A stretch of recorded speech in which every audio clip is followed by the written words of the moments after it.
Bismillahirrahmanirrahim. Assalamualaikum warahmatullahi wabarakatuh. Waalaikumsalam. Salam 1% teori, 99% aksi. Podcast Kang Taruna Mekar Mukti, Desa Giri Mukti, Kecamatan Saguling, Kabupaten Bandung Barat. Hari ini kita mau berbincang dengan Kang Henry, salah satu pemuda inspiratif dari Desa Giri Mukti. Beliau juga salah satu pendamping patriot desa Jawa Barat yang berada di Desa Giri Mukti. Assalamualaikum Kang Henry. Waalaikumsalam warahmatullahi Sehat Kang Henry? Alhamdulillah sehat kan. Kan Ya. kita lebih ngobrol atau sharing terkait kepemudaan yang ada di Desa Giri Mukti. Menurut Akang, pemuda di Desa Giri Mukti seperti apa? Pertama-tama Akang memperkenalkan diri dulu Ya. Kang, Bang. Ya. Bismillahirrahmanirrahim. Assalamualaikum warahmatullahi wabarakatuh. Saya Nendi Apreki, kebetulan saya merupakan pendamping patriot desa di Desa Giri Mukti. Alhamdulillah semenjak 2023 ini bisa ikut bersama-sama bersama pemerintah desa, bersama Karang Taruna, bersama masyarakat, ikut bagaimana berada di Giri Mukti dan terlibat dalam proses pembangunan yang ada di Desa di Giri Mukti ini. Menurut Akang nih, selama berapa bulan di sini Kang di Giri Mukti? Sudah 3 bulan berjalan. 3 bulan. Semenjak 3 bulan di Desa Giri Mukti, menurut Akang kegiatan Karang Taruna Desa Giri Mukti seperti apa Kang? Alhamdulillah. Ya. Saya setelah berdiskusi kemudian memang melihat langsung seperti apa kegiatan yang berjalan khususnya di Karang Taruna Desa Giri Mukti ini. Saya sangat mengapresiasi ya secara pribadi saya sangat mengapresiasi atas kegiatan-kegiatan yang memang dilaksanakan. Apresiasi itu dari setiap kegiatan itu telah banyak memunculkan potensi-potensi yang terpendam di dalam para pemuda Desa Giri Mukti itu. Contohnya saat ini udah banyak bermunculan bahkan di tingkat Kabupaten Bandung Barat maupun di tingkat Jawa Barat juga mewakili menunjukkan bahwa pemuda Giri Mukti itu bisa muncul bersaing dengan pemuda-pemuda yang ada di Kabupaten Bandung Barat bahkan di Jawa Barat. Gitu. Menurut Akang selama di Desa Giri Mukti terus gabung dengan kegiatan-kegiatan pemerintahan Desa Giri Mukti, dengan Karang Taruna Desa Giri Mukti, dengan masyarakat Desa Giri Mukti, menurut Akang potensi apa aja sih yang sangat berpotensi di Giri Mukti untuk dikembangkan untuk apa go nasional go internasional atau mencakup minimal di Desa Giri Mukti Kang? Ya. Tentunya apa yang memang sudah saya amati berdasarkan proses pemetaan, transek wilayah dan juga hasil-hasil diskusi dengan masyarakat, dengan tokoh pemuda, tokoh agama dan pemangku kebijakan lainnya di Desa Giri Mukti ini, memang sebenarnya Giri Mukti ini merupakan wilayah yang memang terpendam sumber-sumber daya, baik sumber daya alamnya juga sumber daya manusianya ternyata. Dan memang keterpendaman itu justru tidak muncul keluar, maksudnya seperti itu. Padahal sudah luar biasa sebenarnya ketika ini dikembangkan. Ya, salah satu contohnya yang memang menjadi potensi terbesar di wilayah Giri Mukti adalah wilayah pertanian. Ternyata wilayah pertanian, masyarakat petaninya juga itu punya banyak inovasi yang memang orang lain khususnya di Saguling sendiri tidak banyak tahu ternyata. Tidak terekspos itu kan? Tidak terekspos. Iya. Terus gimana Kang?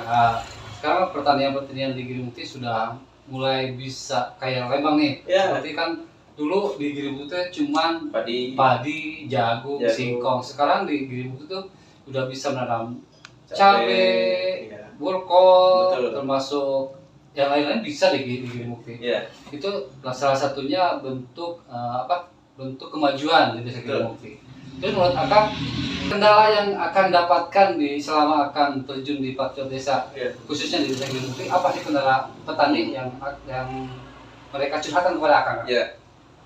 Tentunya memang dalam proses kita mendampingi masyarakat, kendala tantangan itu memang banyak terjadi gitu. Khususnya sendiri sebenarnya masyarakat ini mereka sudah punya potensi terpendam dalam dirinya yang memang bisa dikembangkan.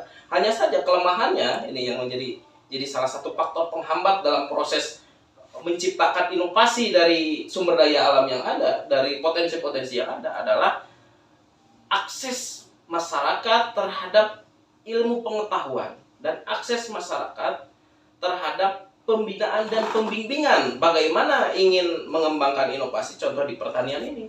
Jadi masyarakat sendiri saat ini masih banyak secara otodidak.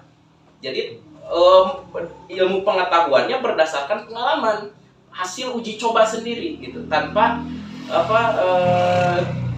bimbingan yang memang secara rutin dilakukan gitu, sehingga hasilnya pun tidak terlalu signifikan. Nah, justru kalau sepertinya masyarakat di Girimukti ini karena memang dasar pendidikan sudah ada, ketika itu dibina, dibimbing, maka saya yakin justru akan lebih cepat inovasi yang terjadi. Mendengar ada masukan atau ada banyak sudah terdengar sama kita sebagai pemuda di Girimukti akan telah menciptakan suatu pembinaan yang menurut kita tuh sukses. Katanya akan tuh membuat pupuk apa kan? Trichoderma. Itu seperti apa kan? Dan hasilnya seperti apa? Itu kan biar masyarakat Girimukti juga tahu pupuk itu fungsinya untuk apa dan hasil kajian dan risetnya seperti apa. Sudah dilaksanakan di Girimukti dan dilaksanakan di Kampung Cipait. Kampung Cipait atau Kampung Ciorai. Itu seperti apa? Silakan. Iya, sebenarnya bukan saya yang menciptakan, tapi memang masyarakat sendiri yang menciptakan. Kita hanya memberikan pengarahan, dan itu juga atas arahan bersama dengan BPP, Balai Penyuluh Pertanian Kecamatan Saguling, dan juga tim penyuluh pertanian Desa Girimukti gitu. Nah, kita melakukan riset di situ bersama tim pendamping pertanian, melakukan kajian, dan hal ini sebenarnya berawal daripada keresahan dan masalah yang terjadi di lapangan sebenarnya, karena kebutuhan pupuk dan kelangkaan pupuk serta pupuk yang mahal gitu. Dari situ maka kita bersama pendamping pertanian dan petani di Desa Girimukti, khususnya kelompok tani di Kampung Ciorai, itu melakukan riset apa yang bisa kita lakukan terhadap kondisi seperti ini. Maka dari situ muncullah ide bagaimana kita lebih baik menciptakan pupuk sendiri, dan saya yakin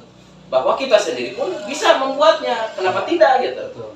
Nah, dari situlah mulai melakukan riset dan akhirnya kita menjadikan Kampung Ciorai itu sebagai pilot project di situ, sehingga akhirnya terlintislah saat ini yang namanya pupuk hayati dari jamur Trichoderma. Sudah berjalan sekarang. Itu fungsi pupuk jamur Trichoderma itu fungsinya untuk apa aja? Ya. Nah, jamur Trichoderma sendiri memang sudah banyak dibudidayakan, dikembangkan gitulah. Hanya saja untuk di Desa Girimukti sendiri ini baru pertama dikembangkan itu.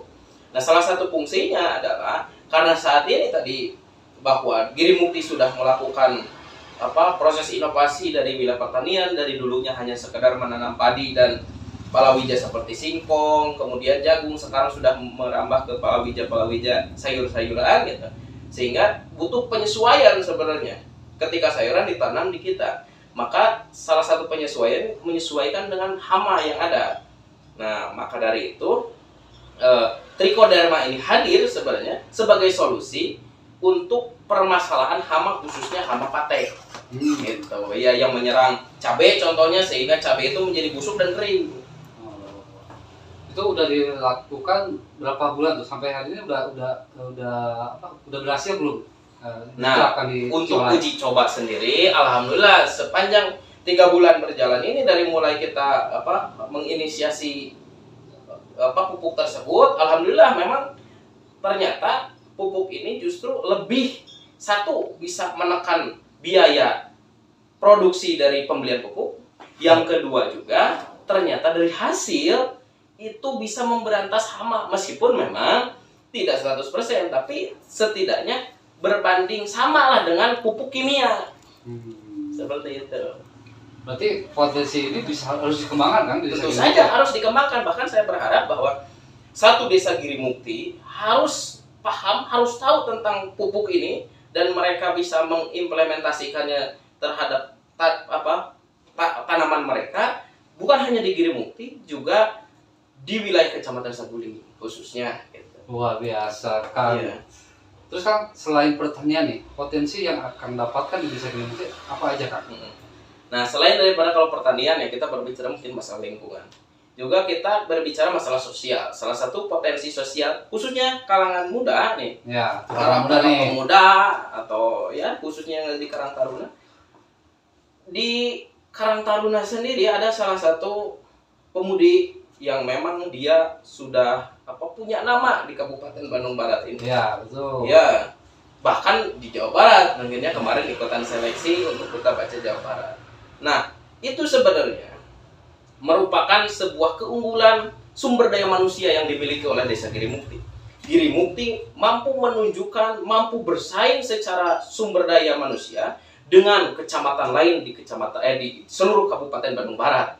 Ini salah satu keunggulan yang hebat dan memang bukan tanpa alasan, karena beliau itu membawa sebuah program, membawa sebuah inovasi yang ada di dalam benaknya menjadi kebermanfaatan bagi masyarakat banyak. Dia membawa namanya program Dus Bacaan. Dus Bacaan itu adalah ya. Oke, yang tadi yang sempat dipotong nih, Ya. dari iklan dulu sebentar. Terkait tadi program kader Karang Taruna yang mewakili Bandung Barat, Jawa Barat, itu yang saya program yang dia usung itu program apa Kang? Ya, yang memang saya tahu bahwa dia itu mengusung yang namanya program Dus Bacaan, di mana program Dus Bacaan ini merupakan program yang membawa ilmu pengetahuan, saya katakan seperti itu, ilmu pengetahuan ke tengah-tengah masyarakat.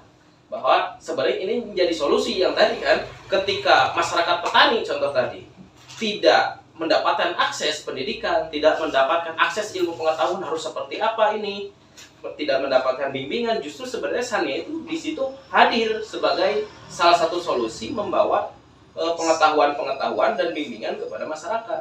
Jadi dari buku-buku itu, apa yang dibutuhkan oleh petani, program Dus Bacaan yang Sania bawa itu menjadi solusi alternatif bagi masyarakat. Berarti cocok dengan tema yang diusung sama podcast sekarang ya. Betul. 1% teori, 99% praktek. Praktek, setuju. Nah, Kang, untuk closing statement nih Kang, Ya. Kang bisa mengasih motivasi untuk Ya. pemuda-pemuda yang ada di Desa Girimukti, Ya. atau masyarakat petani yang akan dengan tupoksi Akang lah. Ya. Kang, Akang silakan Kang. Jadi kita sebagai masyarakat desa, kita mengatakan masyarakat desa memiliki tugas dan tanggung jawab untuk membangun desa. Jadi desa itu dikatakan sebagai desa maju itu bukan karena oleh kepala desanya, bukan oleh ketua PKK-nya, bukan oleh BPD-nya, bukan oleh Karang Tarunanya, tapi oleh seluruh masyarakat desa, termasuk di situ pemerintahan desa, Karang Taruna, BPD, itu mereka atas nama masyarakat desa harus ikut berpartisipasi dalam proses pembangunan, termasuk pemudanya yang kita soroti. Karena apa? Karena 2030 itu menjadi salah satu masa keemasan Indonesia karena memasuki bonus demografi. Ketika jumlah usia produktifnya lebih banyak daripada usia yang sudah tidak produktif. Maka dari itu, jadikan bonus demografi ini sebagai kesempatan emas dalam rangka kita sebagai pemuda ikut berpartisipasi dalam pembangunan desa.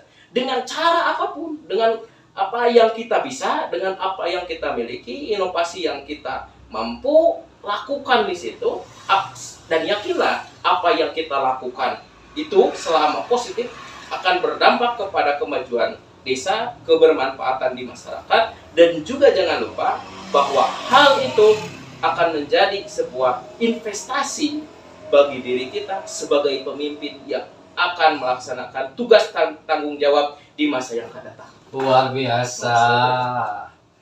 Oke, untuk teman-teman podcast 1% teori, 99% aksi, inilah sumber yang sangat luar biasa dari Kecamatan Saguling di Desa Girimukti. di Bali dari Desa Girimukti, Kecamatan Saguling, Kabupaten Bandung Barat. Salah satu pemuda menjadi pelopor, menjadi menjadi motivasi anak-anak muda, mudah-mudahan jadi motivasi anak-anak muda di Desa Girimukti untuk lebih giat lagi berkarya, giat lagi beraksi.